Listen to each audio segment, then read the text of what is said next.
Hi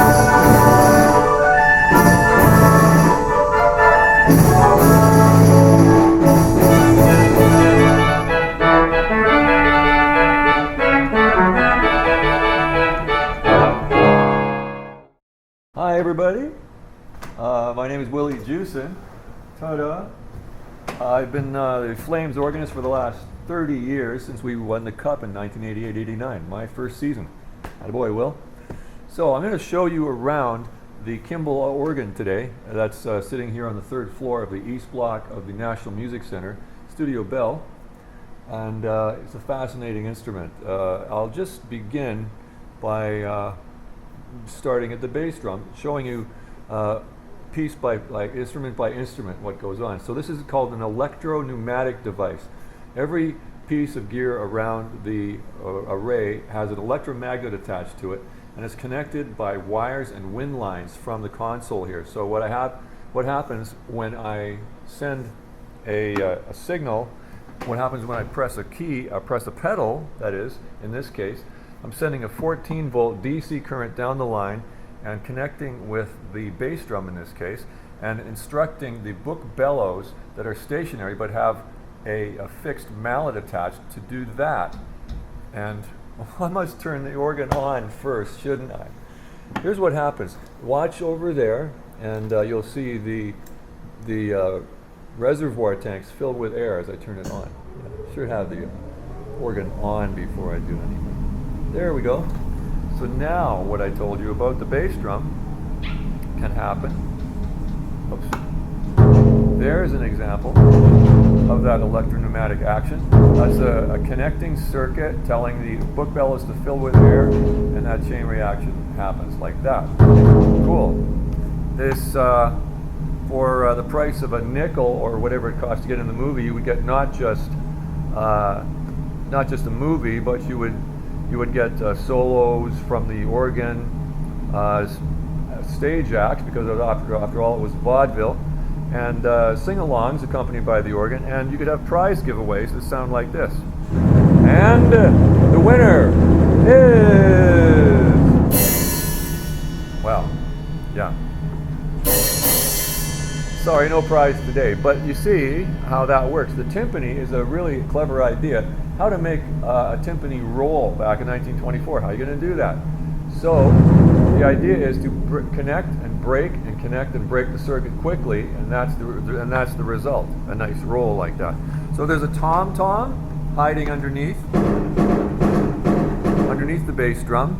The shorter the attack, the quicker you can make repetitions. I didn't really discover that until about 15 months into tinkering around. So another good job, Will. 15 months had to go by. So we carry around to the toy counter. The toy counter has all kinds of little toys on it, so hence we call it the toy counter. That makes a good door knock in a silent movie. It could announce the arrival of Woody Woodpecker, such like that, and you can spice up a western by adding some horse hooves into the melody.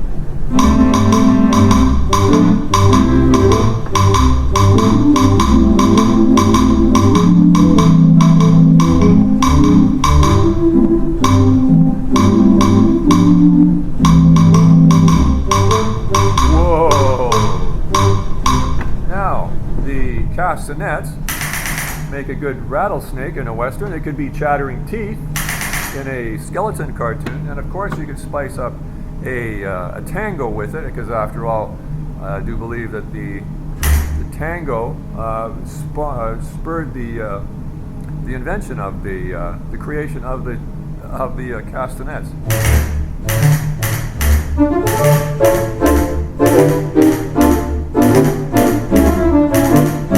The tambourine can do the same thing.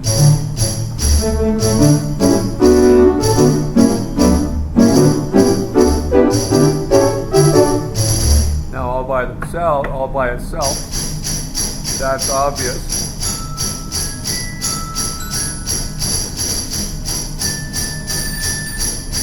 Oh ho! Nice jingle bells there.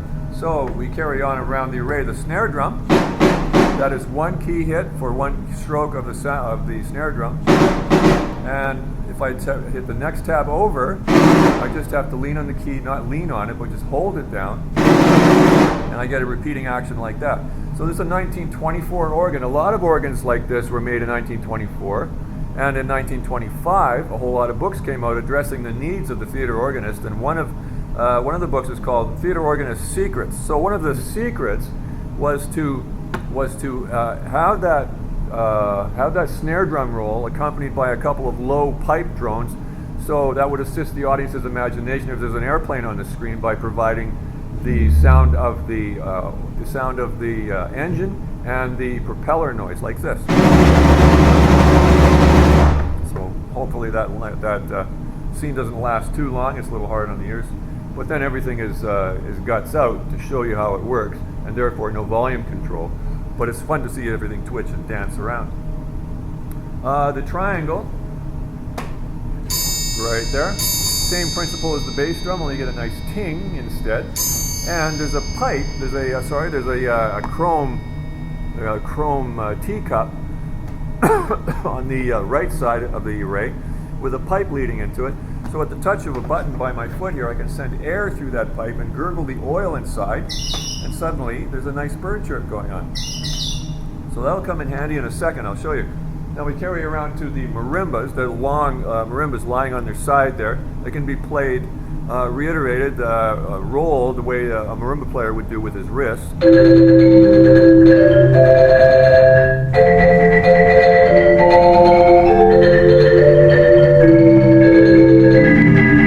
Now they can be played one note at a time, like so. Thank you, my 1924 cell phone gag. We go around to the tall array there. There's two rows of bars on top and two rows of metal bells on the bottom. So the top are the xylophone bars. They are wooden bars struck with soft mallets, so they kind of make a dry bone sound, and that's perfect for exploiting when you're playing a skeleton cartoon. So you could play Dance Macabre like so.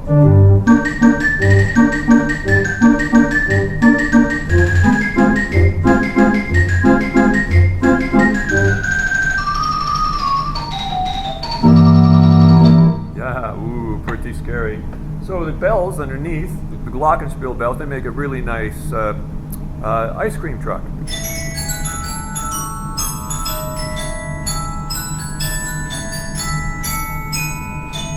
And they can be repeated the same way. Now here's something I should mention. The organ, by making repeated motions like that, is constantly shaking itself apart. And here's a perfect example. As I go up the scale here, there is a note that has actually shaken the mallet loose from the foundation, so it does nothing but it has no resistance to anything. So it buzzes like that. That G should be making a repeat sound, and it's not. This is all going on a little list of things to do for the restorer. That's a good note. The A isn't making a sound at all, so it always needs to be hovered over and given tender loving care, this instrument. So that's the two of those. The final piece of tuned percussion is over here, the chimes against this wall. They are perfect for announcing when Avon's calling. Or maybe that's better, or Amazon calling, which should be these days. And so if you're playing a melody with it and you make a clam like that, well, you get to hear that and hear that and hear that for a long time, and everybody gets to hear that too. So you got to be nice and crisp playing melodies on the chimes. So let's go to the main pipes, the classical pipes.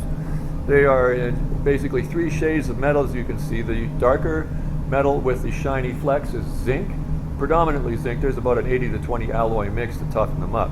And the pipes inside those, the lighter pipes are lead, and the tall thin pipes behind the front row are tin.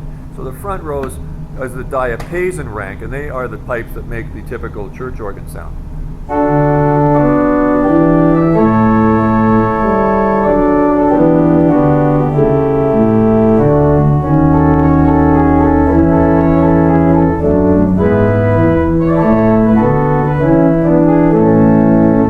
That's nice. The violin pipes are behind those, the tall thin ones.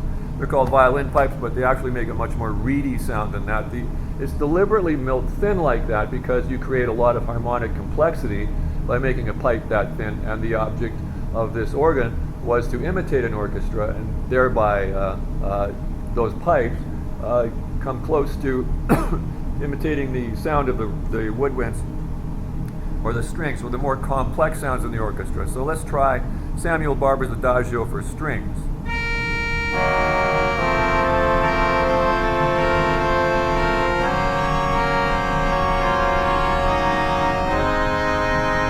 Now we have a way to wiggle that sound around and provide a bit more realism, as if the string is being vibrated slightly by the finger on the fretboard. So it goes from this,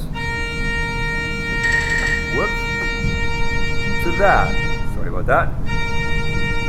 So let's try that again.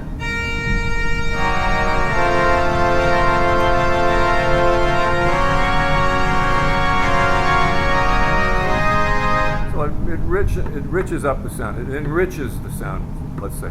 So the tall thin wood pipes behind, those are the flute pipes, and they really make a really nice flute sound.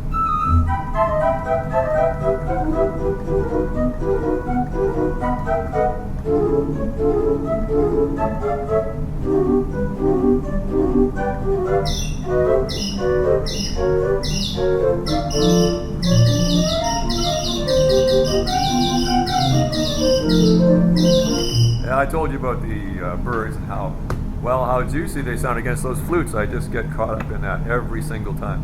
So the bagpipes, the pipes behind the flute pipes are the trumpet pipes, the loudest pipes in the array. So as I said, there's no volume control. It all comes out like a fire hose, so I won't be long playing this. But this will demonstrate it. There's the tail end of a Star Trek episode that featured 3 trumpets.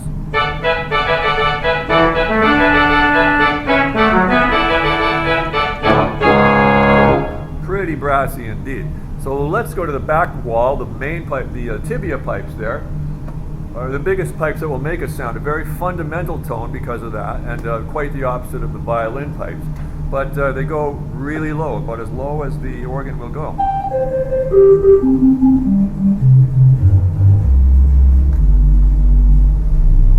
Very nice. So we can wiggle that sound around just like the violin, only it's much more exaggerated. You go from a plain churchy sound to a more schmaltzy romantic sound, like so.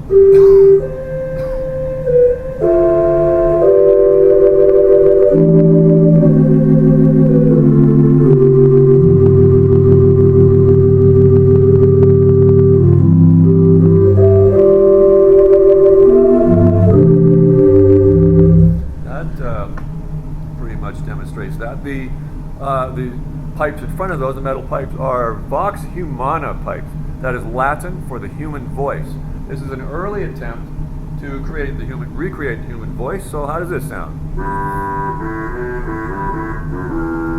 Now we can dress it up the same way as we did with the tibia pipes and give it more realism, but it gets a whole lot more cartoony, you'll find, I'm sure.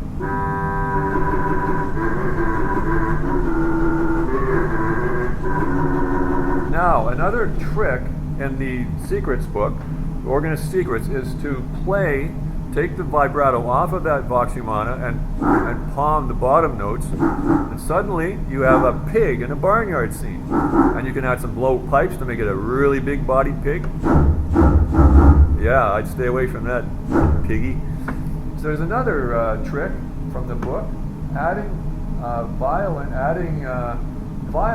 and vox together, and suddenly you come up with a really credible bagpipe.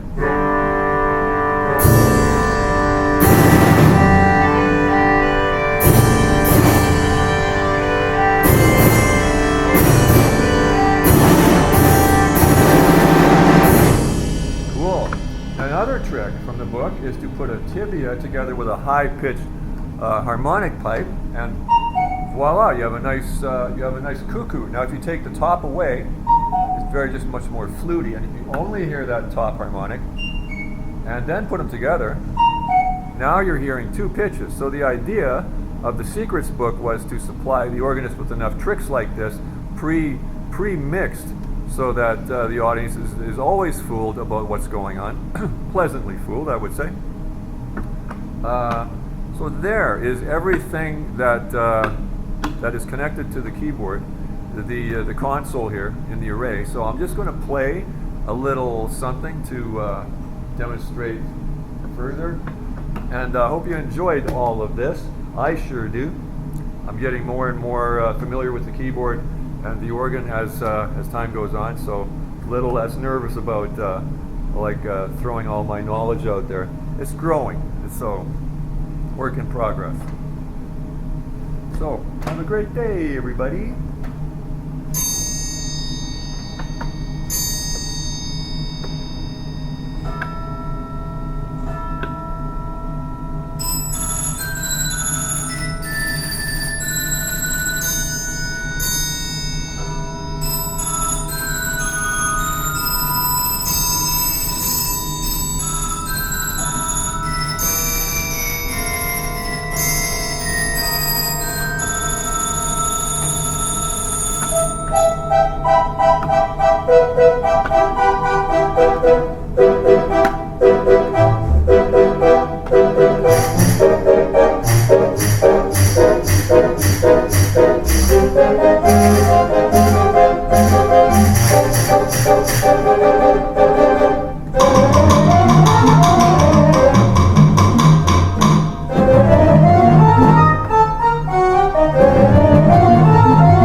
It's hard to do without shoes on.